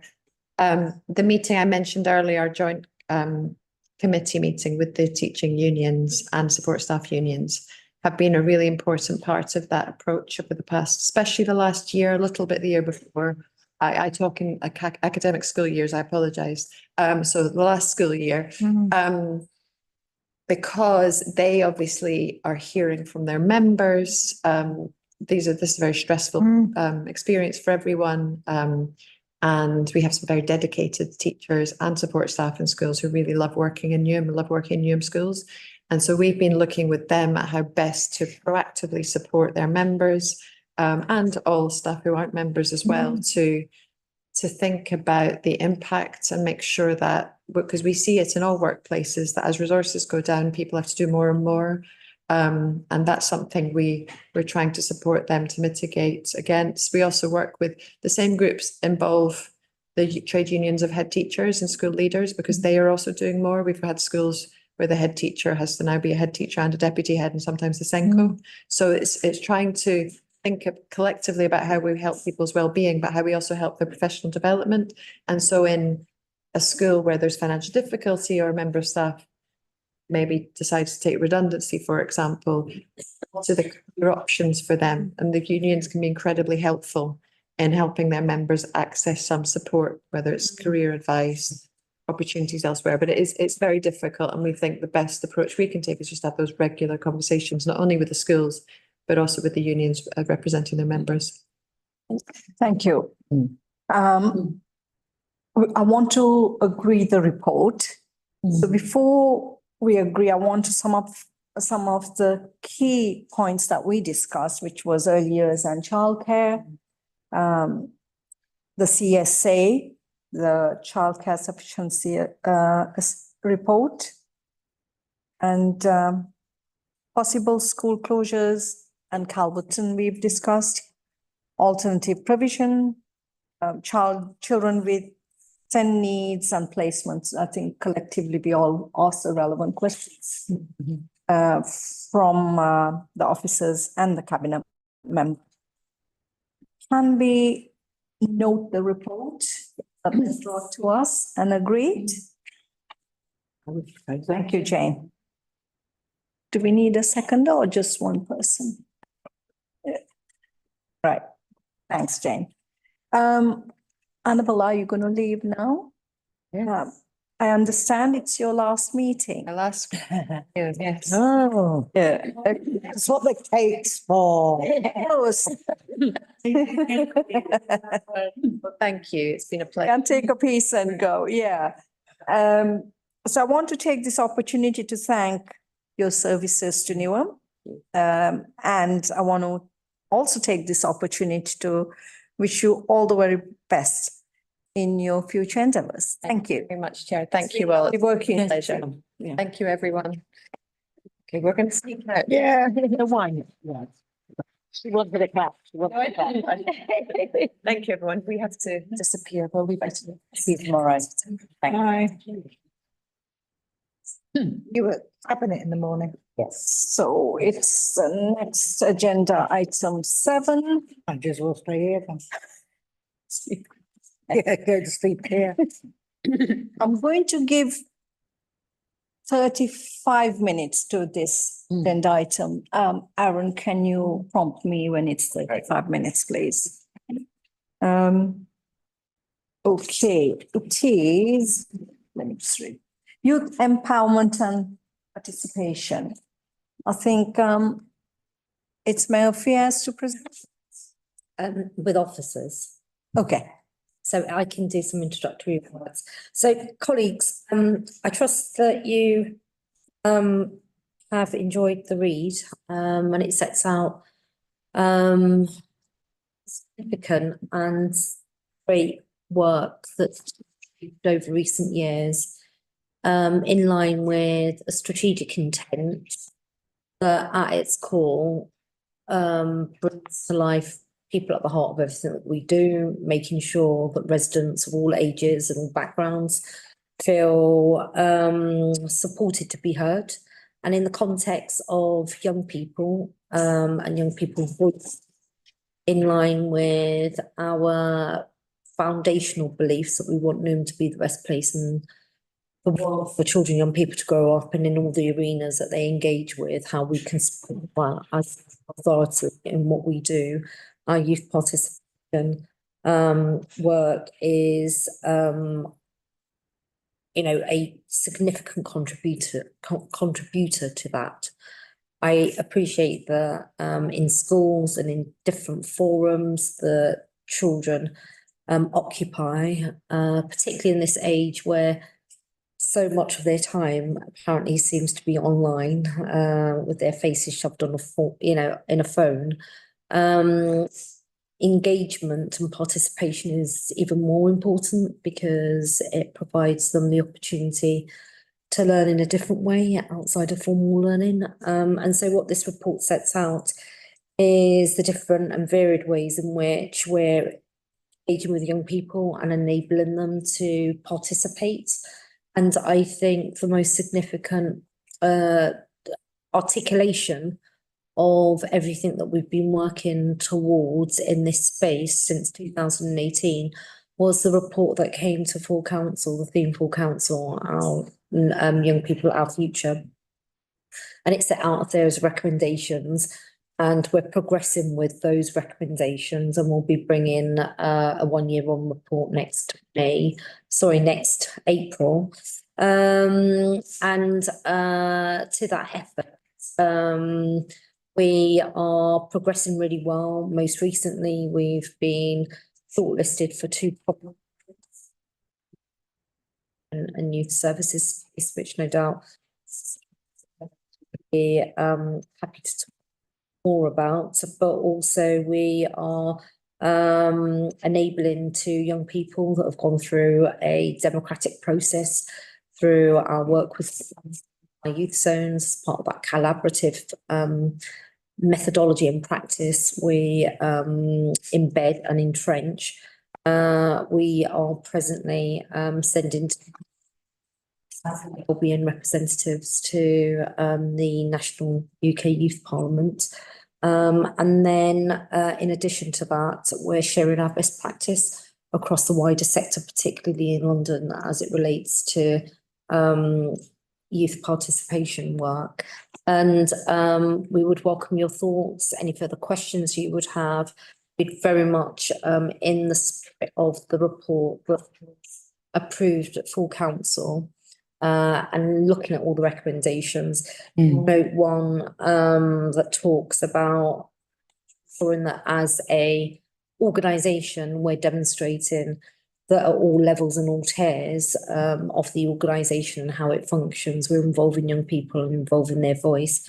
And I would very much encourage this scrutiny committee to consider ways in which you can involve young people in decision making, and that might be some shadowing opportunities, or also providing the opportunity for young people to sit as participants and members of this scrutiny in a similar vein that you have some independent members. So that's something that I would very much encourage you all to consider.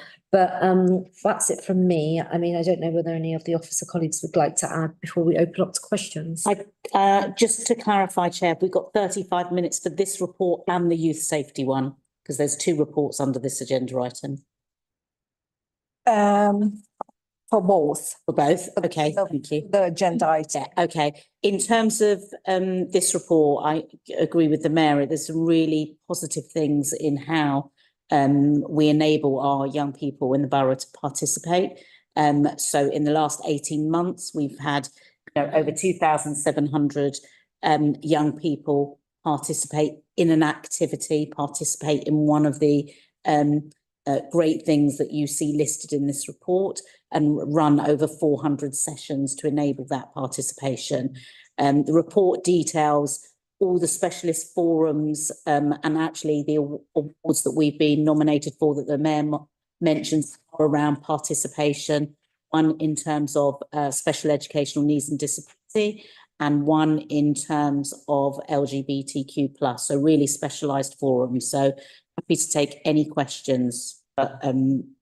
And just for clarification, participation data that's in section 3, it's worth confirming that that's not the totality of young people that have engaged in our youth zone. Oh, it's totally separate, yes. So I just want to make sure that that's understood. Yeah. So just for clarity, this is agenda 7 we're talking about, not agenda item 8. Yeah, so that's agenda 7. And you wanted to allocate how much time to agenda 7? So that will be 30, now it'll be what, 25 minutes? Okay. And the next agenda, I'm going to allocate 30 minutes. Okay. Yeah? Right. Colleagues, if I can take questions in threes, I think that might be quicker. Yeah. Santu, Larissa. Anyone else? Jane. And then you can answer in threes, batches of threes. Shantu, you want to go ahead? Thank you so much for empowering our young people. And there is one recommendation, establish a borough-wide young people scrutiny commissions. So we know the council is planning to do that through the 7 representatives were listed here, including Access Neom SCND. So I know I can see it will be really good work, but I just would like to know, so by when and how will you start? And how will you likely to improve those approach? Chair, before we go to the next question, could you just specify which section of the report? At page number 25. Page number 25. There's section number. 6.3. 6.2, 6.3. Thank you. So I know there were many representatives we will be working with to improve the scrutiny commissions, but by when you thinking you will likely get some improvement? We haven't timetabled the recommendations, the action plan, I should say, from the recommendations. The first stage is, this is what we're recommending to this committee. If the report's accepted, we will then timetable how we will implement our recommendation. Yeah, I think it's a really good approach, but I think our committee. Colleagues, just the interest of time, I would like you to keep your questions brief and Yes. the answers brief as well. Councillor Larissa. Questions. You mentioned in your report home educated young people. Do you have a plan how to get them more involved? And do we actually monitor them? Home education. Can I just, sorry, sorry, could you just elaborate on your question? So there's the evaluation piece. How do you demonstrate outcomes? But what was the first part of the question? Do we have a plan? How we approach them? And what do we do for them to be more involved in? Right, oh, okay. I'm going to. You mentioned home educated young people in your report. Yeah. Do you have any plan? I'm going to take Jane's question as well. Can I? Thank you, Chair. I was just going to ask about the point 4.5 about the passport and exactly what that entails and how realistic it is to get 90% of young people completing it in 6 months.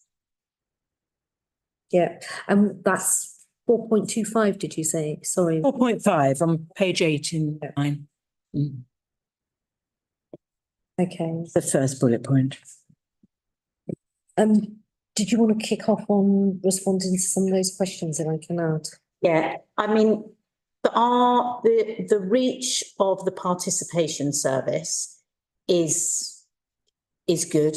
It is really good, particularly in areas of children with special educational needs and disability, LGBTQ+. We've got some improvements to make in around children in care. And we are recruiting to that post. So our reach is good. In terms of evaluation, we're actually doing a number of things in terms of evaluating the impact that has on young people. So having a peer review. Do you want to? Yeah, so we have an evaluation tool which we use and we monitor, which you've got in the report as that one way of evaluating the impact. We're also about to have the peer review in October, and they will look at the whole of the service and the participation involved in that, as well as that, and evaluate that against national standards and give us some feedback on how well we're doing.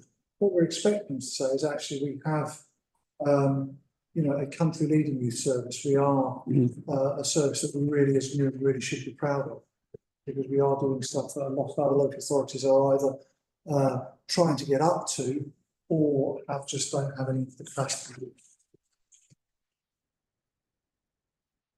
If I may, just to add, based on the questions that have been asked. So to Jane, your point or question relating to 4.5, you specifically asked how realistic is it to get 90% of young people that are currently on a care order with a passport, and entails. Yeah, and what will that entail? So what is the target now presently, and just in light of some of the resource and capacity issues of the passport, if I've understood it correctly, how viable is that, and where? I'll start and then pass over to Matt. So this is a real example of how young people can influence a system. In this KPI performance indicator, no one has ever thought of before. Not us, not Ofsted, not the Department for Education. It's not monitored anywhere.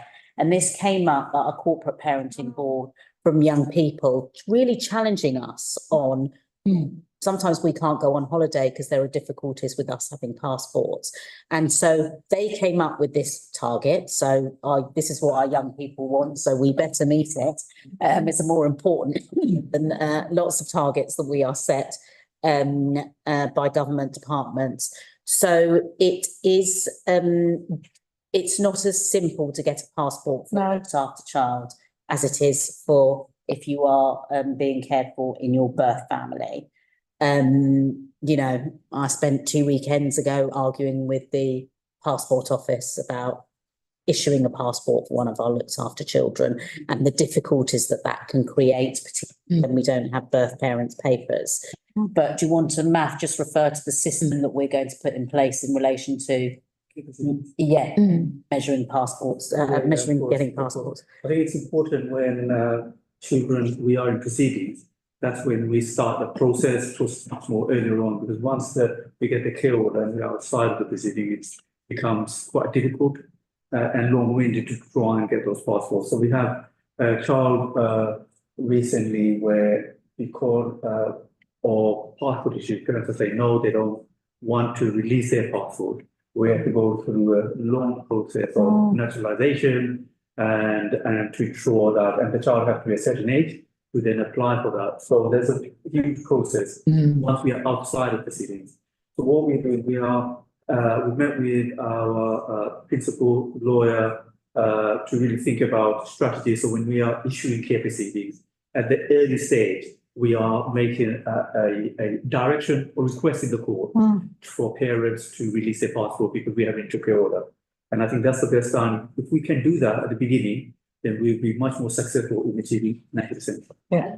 If I may just add, and Sarah, you might want to provide some comment. I think the question's a really fantastic question because I think from my perspective, it reinforces the importance of young people, including those with sort of care experience, to understand these lines of inquiry come from a scrutiny perspective, because we're going to be measured by you on performance targets that rightly we want to co-design and enable young people to set, but there are implications.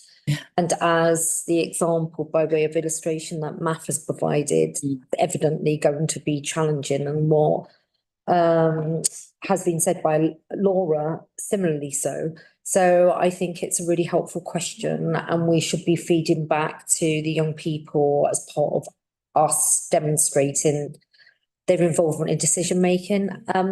Absolutely. So I don't know if you wanted to add anything. Yeah, so I mean, the corporate parenting board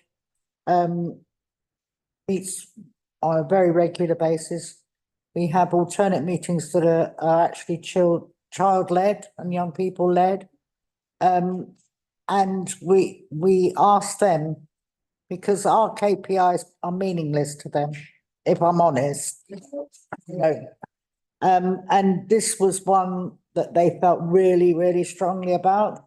And I think it was basically because maybe a couple of them had not been able, they hadn't got their passports, not because their foster carers hadn't really tried, but because the birth family are withholding the information.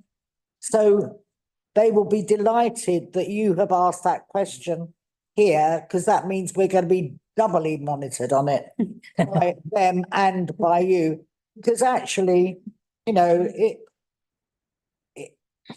it's not easy as a looked after child when you don't have or can't have what your peers have, etc. And it not only is about family holidays, but more and more schools take their children abroad and they lose out on that as well. So, yeah, this was one of a series of their asks from us. Very brief, Matt. Thank you. It was just really primarily in response to Lewis's question, and if I've understood it correctly, and forgive me if I haven't, the report, you've been impressed. You would like to see this opened up to more and more young people and how we promote and marketing it. It's a very live conversation within the service and within the team, because we've got to balance what currently is, and this is talking to Dave's point, you know, we're amongst the best, if not the best, in London and nationally.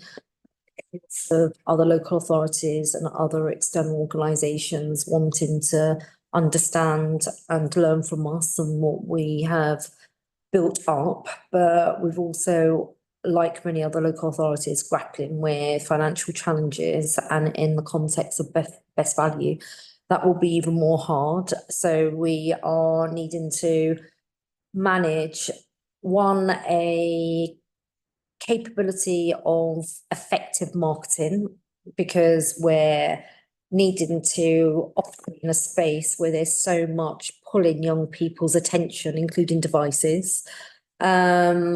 Schools themselves, quite a lot of extracurricular activities, but we're also really going to work in partnership with them and other bodies like the, you know, cadets, etc., etc. But we have to be mindful that we don't become too successful in terms of marketing, because we might end up with numbers we don't have the appropriate staff ratio for. So that's something that also is at the forefront of our minds. And then we're going to need to look at how we continually resource what it is we've put in place, and actually how the youth service constantly evolves. And in the context of that full council report and some of the bigger issues facing young people, including unemployment, access to skills and opportunities, how we can make our youth zones as much about exposure to informal education and personalised growth amongst trusted adults and options and opportunities for a range of activities, but also access to further proximity to the world of work. So that's one thing, that's a very live conversation. Thank you. I'm going to move on because I'm conscious of time. I've got a few questions. So it's on, now I have this agenda item on a supplementary paper. So it's on page 4 on this and point 5. Council's plans for children and young people for access work experience, training through graduate programs. I have a few questions on that. How will young people apply for these opportunities? And also, how will they find out about these opportunities? Coming back to graduate training programs, does it guarantee a job with the council after the training? And what programs are there for young people with SEND needs? And if you can give an example. Okay. And if one person can answer the question, you don't have. Yeah, okay, so this is in relation to section 1.4 of the report, and it's specifically within 1.45, which lists the recommendations of the full council report. So what we're really keen to do is, through working with external partners within the borough, employers, different departments, to provide this access as part of some rethinking around work experience offer that is delivered through secondary schools and also through the work that the Al Newham youth service area provides, but we're still very much in an early stage and it's not as advanced. So in terms of specific examples of work experience, it's pretty much ad hoc. We don't have a corporate mobilisation each year. We do a call out to say we've got these work experience opportunities over this period.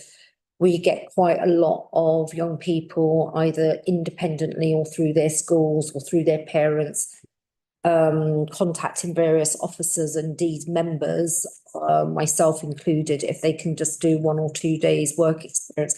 Frankly, that's not enough. One of the big strategic conversations that I'm having with external partners, because we wouldn't be able to fund it, is whether or not, not whether or not, how we can enable at some future stage the availability of work experience of either 2 or 3 weeks to every single 16 and 18-year-old once they finish their exams during the school holidays. Now,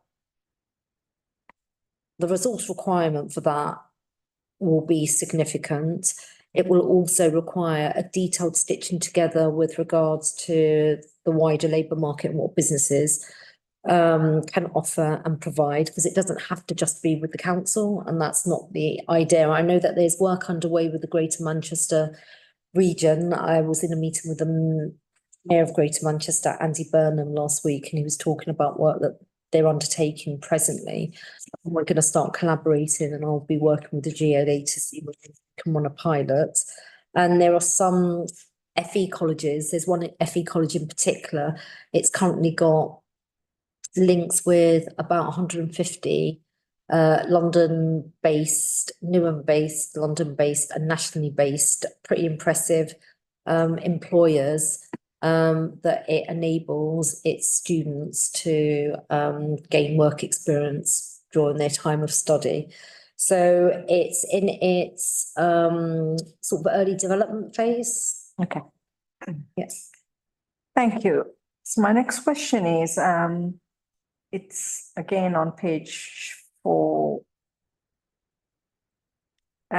Council's reforms on apprenticeship programs.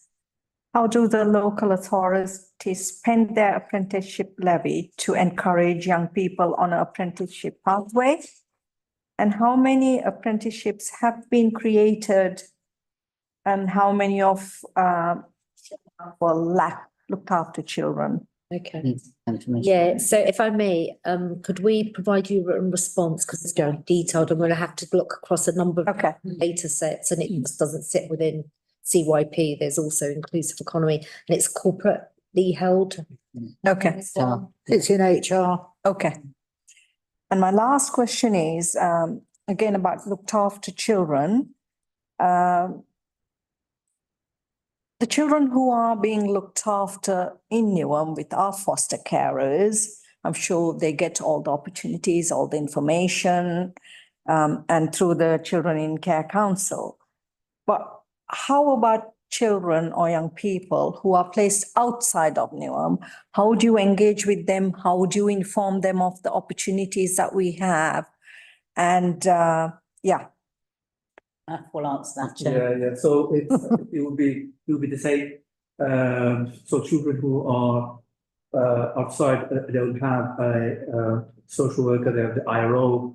And what we would do is engage with, so if they live in concentration outside, we'll engage with the local authority over there. So every time we place a child outside of the borough, we have to notify the local authority where the child is residing.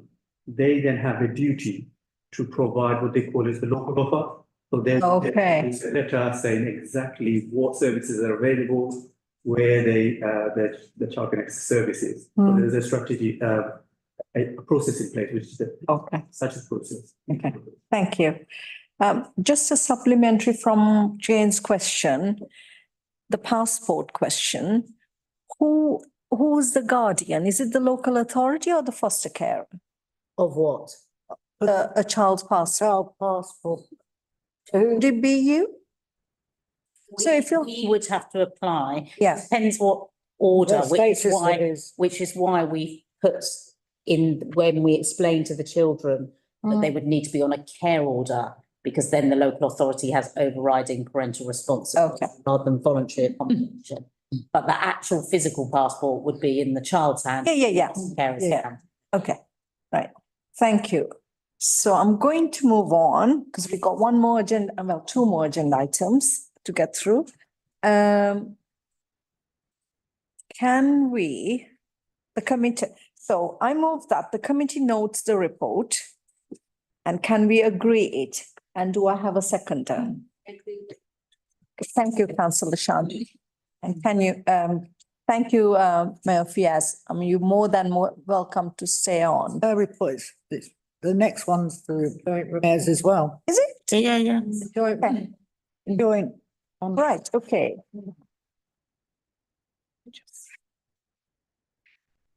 So that's the agenda item 8. Yeah. Right, okay. Okay, so who's going to present it? Do you want to do some introductory remarks on some aspects? So on the youth justice. On youth justice, I'm happy so to talk about youth justice. If we may,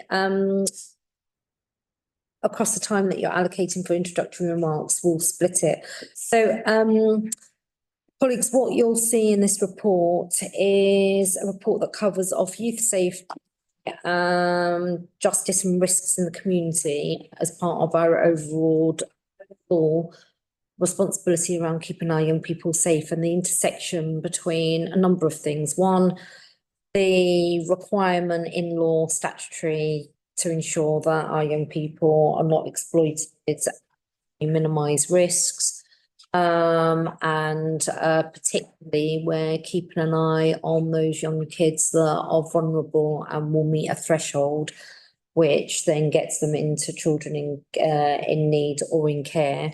And then a wider ecology are in a society which arguably is not safe.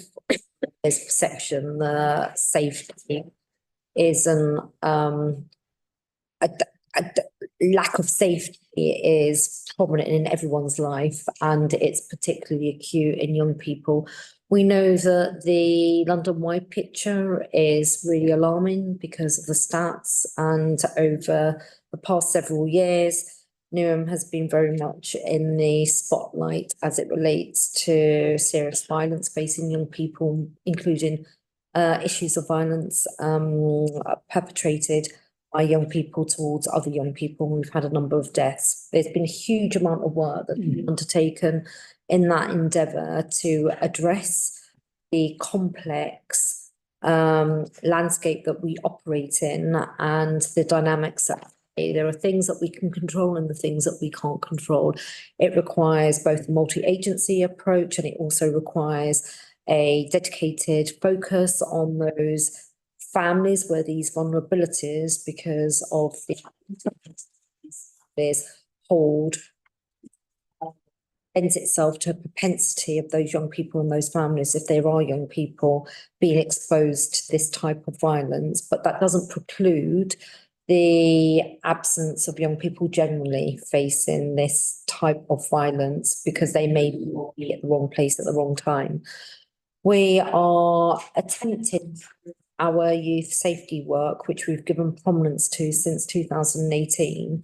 And I think we've been successful on a number of levels in, at the very least, stopping it from exploding and going high, and really pushing back on some of the pronounced features that were really shocking in the period 2018 to 2021, where we had, and in the period before, where we had quite a lot of knife, quite high profiled and serious knife incidences with gangs, etc. I think there's work that we've done that's been really credible as part of a partnership approach, including the police. And then there's been the all-important work that we've been doing with the wider communities, including through leveraging the voice and the influence of the voluntary community and faith sector. Because if there's one thing that has been a sustained ask of us from our communities, is what is the council doing and what are the police doing to keep our young people safe?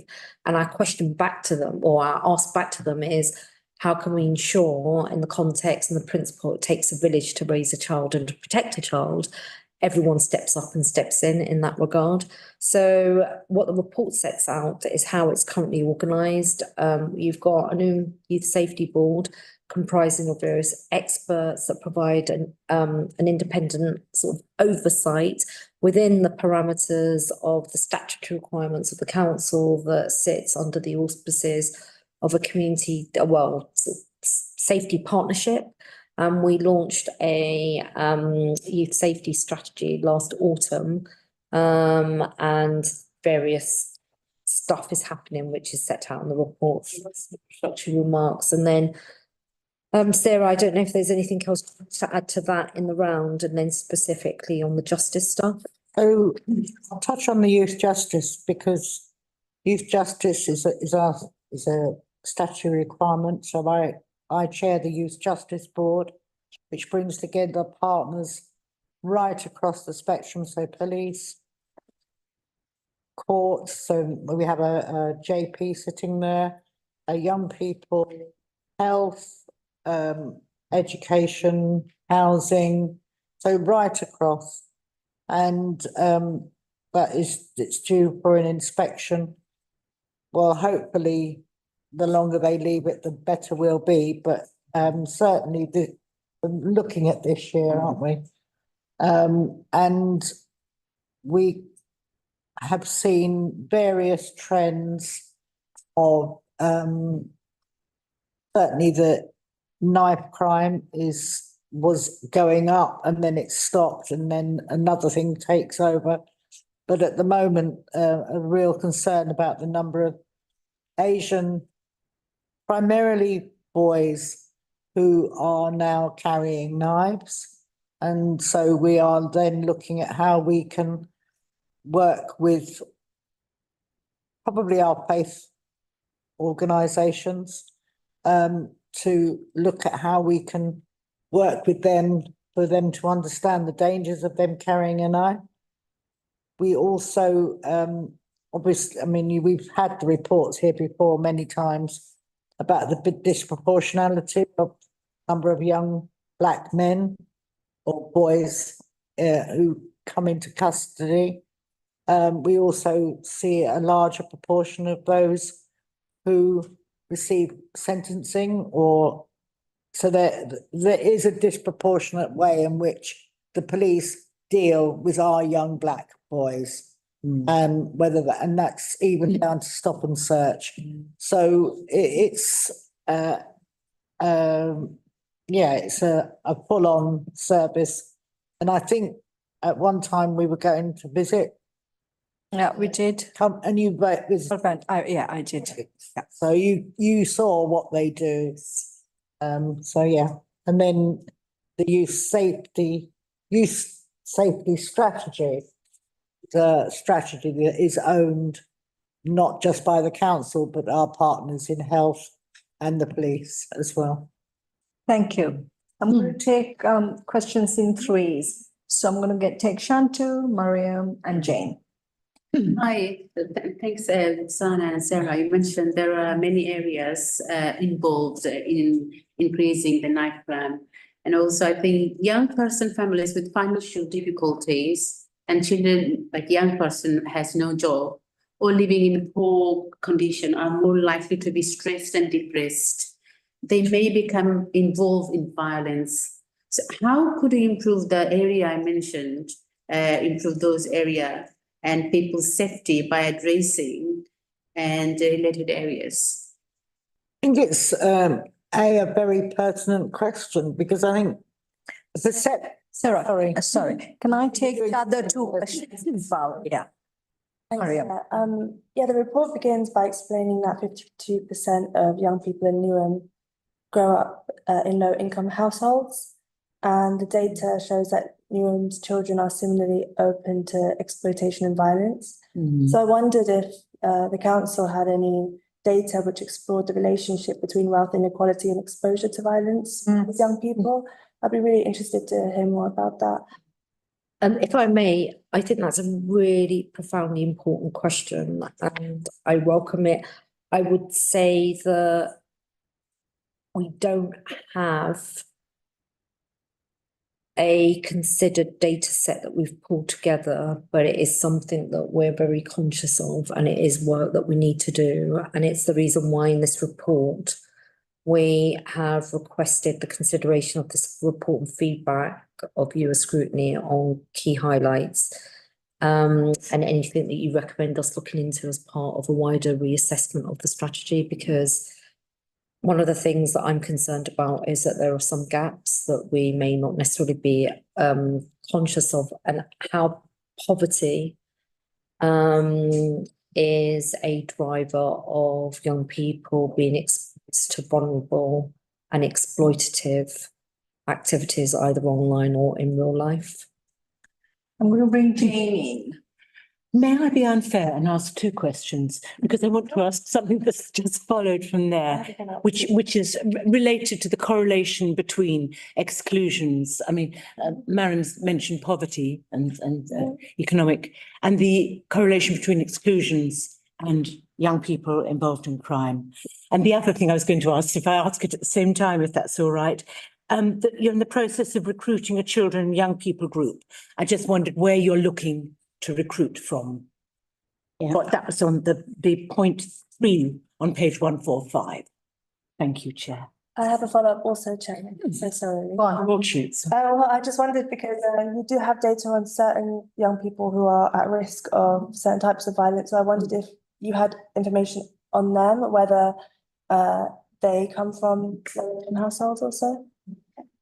I will pass over to Victor for the detail, but just to say it is a really interesting question around poverty and inequality and the vulnerability to exploitation. Yeah. So I would take the exploitation first rather than the serious youth violence, which is why the strategy's got, you know, in it a big strand around early intervention and prevention. I mean, if we could sit here and solve poverty for children, we all would. Let's face it. In my experience, it's extremely complicated when you are talking about children's vulnerabilities, and it will be multifaceted. So it would be less usual for there to be a push factor, which I would describe poverty in the home as a push factor to exploitation and a pull factor to being groomed into exploitation. It can happen, but solely on its own, it's unlikely to be the reason that children will end up exploited. If you combine poverty with child abuse, domestic abuse, exclusions, the variety of issues that affect children, then it's more likely to be a factor. I don't know, Victor, if you want to add to that or answer the other question. Clarification, are you giving the answer of my question or Mariam questions? So all three questions will be answered, and if you can keep your answers really short, please, because we got half an hour and then I got to go through this agenda item and another one. So very briefly, can answer Councillor Shantu's question, please. No, it was not directly equality, it's about the poverty and poor household condition, and when children has no job, family has no job, they really become depressed and stressed and they involved in violence. Because I think it's very similar. It's a similar question. Been answered, yeah. It's my question and Mariam and Jane question, I think all are interlinked. Yes, and also the fact that when we look at exclusions and their involvement in the criminal sector. And there was quite clearly at our last meeting, a number of the young people that are part of our youth justice service had or were involved in alternative provision. Thank you. So Victor. We made it is multifaceted, complex. We have success in terms of children's attainment, and we've also got evidence that children do really well in terms of social mobility. So it's about how we work to gain those opportunities, counteract some of the kind of issues they face at home, potentially. So I guess it's our strategy considers ways that we can support children to do the best they can, the opportunities that we give them. I think we talked about opportunities for participation. I think one of the questions was about children we're talking to inform our strategy. So we've spoken to children to inform the strategy. We're now talking to other children, some of whom have been involved in the stop and search work that we've done through the Youth Empowerment Service. So the children with experience of being stopped and searched, for example, we've engaged those children for what we're doing. And some of those children have helped us work with the police to sort of improve the approach to stop and search. As an example, when we've spoken to children and people, they said, can we engage with the police to train them about how we experience stop and search? Has that made a difference? Yes, it has. Reduced stop and search, reduced complaints, stop and search. So that's the approach that we're going to continue to take to engage children and people who've got experience. That's brilliant. Thank you. Thank you. So I'm going to ask, I've got a few questions, but two of my questions have been asked already. So great minds think alike. So. They do. And very impressive report by the Sutton Trust, where it mentions East Ham's ranked the highest for opportunities, which is really good to hear, but it is about our children who don't have those opportunities.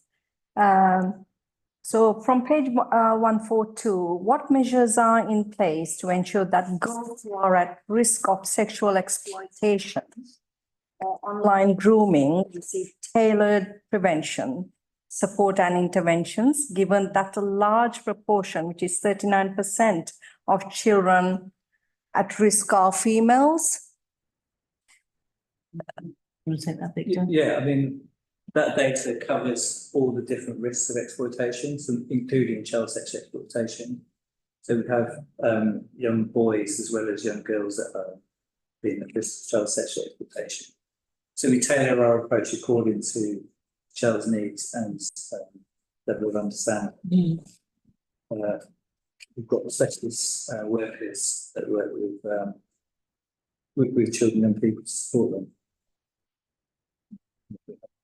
Now, in regards to we had the thriving communities work that we've had, which was funded by the Youth Endowment Fund, and that was really successful, really supporting children from the age of 10 to all the way up to age of 20, supporting them around at risk of exploitation, youth violence, but also where there are concerns around child sexual abuse, exploitation rather, and that's been really successful.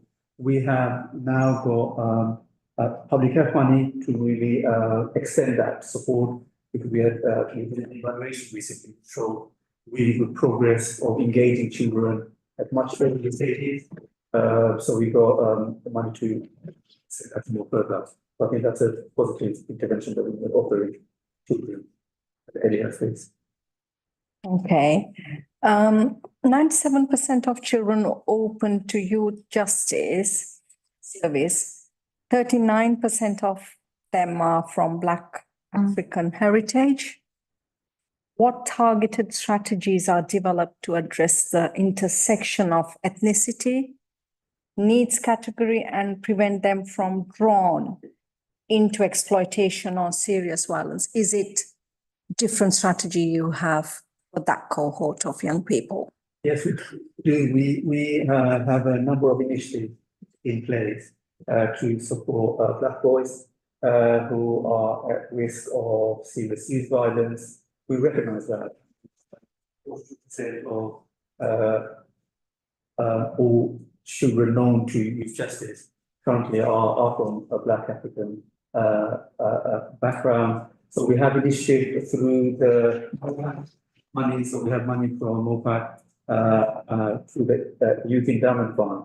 We have initiative in Spectrum targeting mentoring services for young people from Black African background. We have initiative in Stratford as well with police and the youth services, Stratford Youth Service, to support Black boys. So there are in place.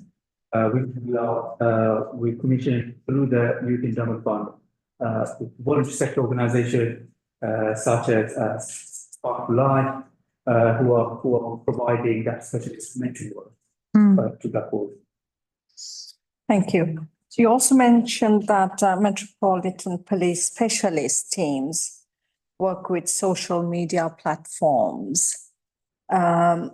What evidence is there so far that these interventions have reduced actual incidents of serious youth violence or exploitation? Does the young people themselves have access to any of these officers, or how do they report about social media posts that promote youth violence and exploitation? So we've got, we work closely with both the Met Police. Yeah. That specialise in sort of overseeing online harm and impact of social media. So we've had some meetings with Met Police who talk to the national platforms. So we're part of that group involved in those discussions to say how can those social media platforms strengthen safeguarding children? What can they do? Locally, we're trying to do promotion of online safety and e-safety work in schools. Okay. So we're trying to sort of have a balance between the national and sort of international work that's taking place, and trying to sort of localise that. So we do monitoring. Yeah, if I may just add, by way of illustration, certainly from what I've observed over the last 7 years, the way in which the local system has matured in its, number one, trust with young kids, So there have been many instances where that young people that are known to the Youth Empowerment Service are letting youth workers know, actually, this is what's online.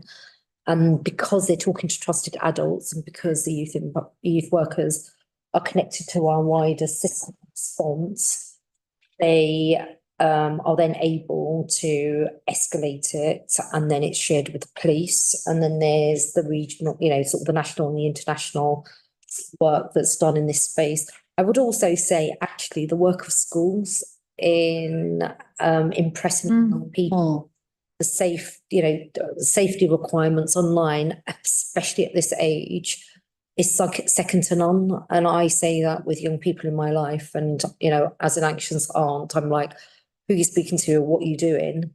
And they all are constantly, don't worry, we know how to look after ourselves online and we won't talk to strangers. So I think that's a testament to our schools locally. And I think the mobilisation around online safety in schools generally in this country.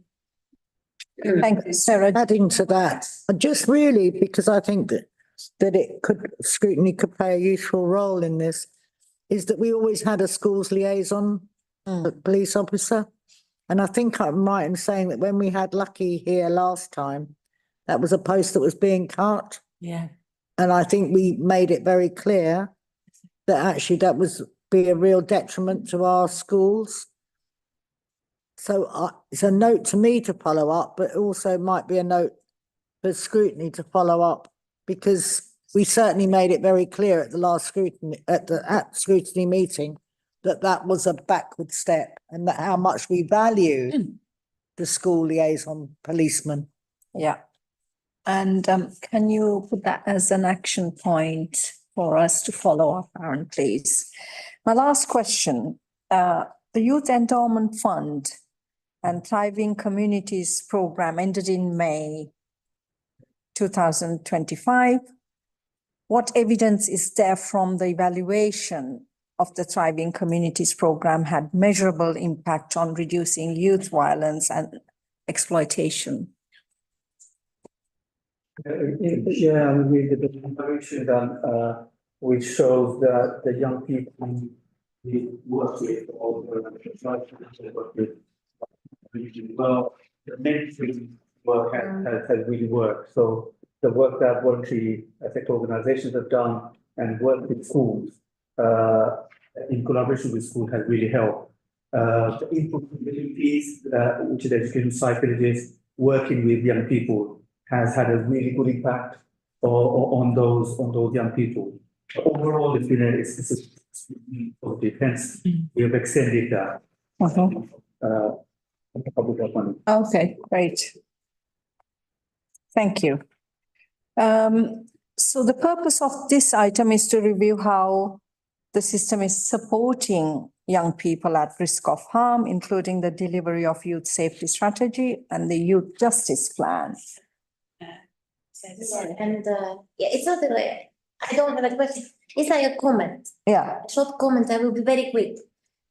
We do a lot in UN to support young people, and as a councillor, I'm so proud to see all those things that happening to support young people. For example, youth zones, they're safe places for young people. They're always full of young people, and we have great youth workers who do their best to engage and to bring more young people to youth zones. When I go to, for example, Eastham Leisure Centre, I can see a lot of children, young people attending different clubs.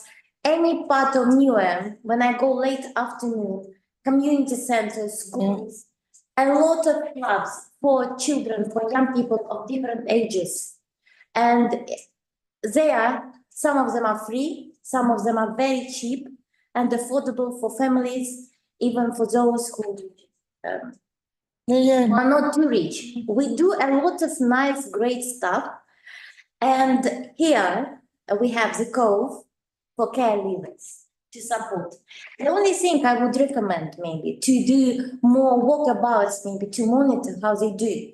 I myself, I went to the Cove a few times, and actually I was expecting to see many care leavers, because it's actually a lot of financial support, a lot of like employment support should be delivered there. but usually no one is there. So for us, maybe to monitor, to do walkabouts, to see, especially to some, because it is a very nice place and the aim is very good of that cove.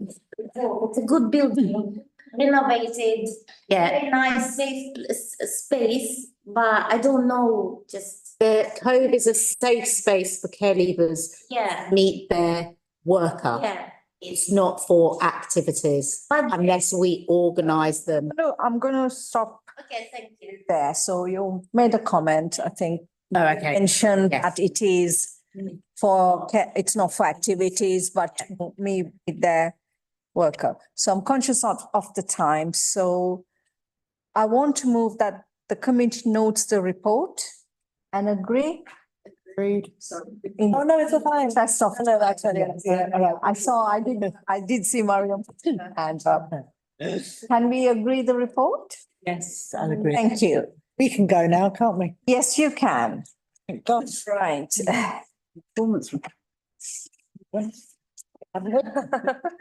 Please help yourself for of cake. We had. I thought it. Oh, I didn't have to. service. Right. What have you got on the agenda next? So we got the work program just to agree and the next meeting. Oh, Right. yeah. Okay, the bit concerned, the reason I say that is I was a bit concerned. I have got at least dates in my calendar that holds for this committee. Not enough, Sarah, is it? I know. Can we just decide, because I'm trying to work out where I'm going. Do that. Can I ask everyone to be silent? Right, okay. Agenda item 9, can we agree the work program on pages 95 to 302? Agree. Thank you. Yeah. So date of next meeting. Now Sarah says we've got 5 dates. Holds, I've got Holds, okay. They are. What, 5 in the period of 3 It weeks? should be. Hey, that's wrong. No. We will get back to you because Yes. Okay. Look, none of them should be taking place within a period of 2 or 3 weeks, Sarah. I can assure you that. It's on the agenda, December the 18th is the date of the next meeting. I think that's correct. Is that right, Ati? Yeah. It says here, 18. Okay. In that case. Christmas. You're not a baking. Okay, in that case, we've come to the end of our meeting. Yes. Want to thank my colleagues and the officers and the cabinet members and Oh, yes, thank you to them. mayor for being here. Sorry, I didn't know who you were. Okay, so I call the meeting to a close now. Chair, just note the time.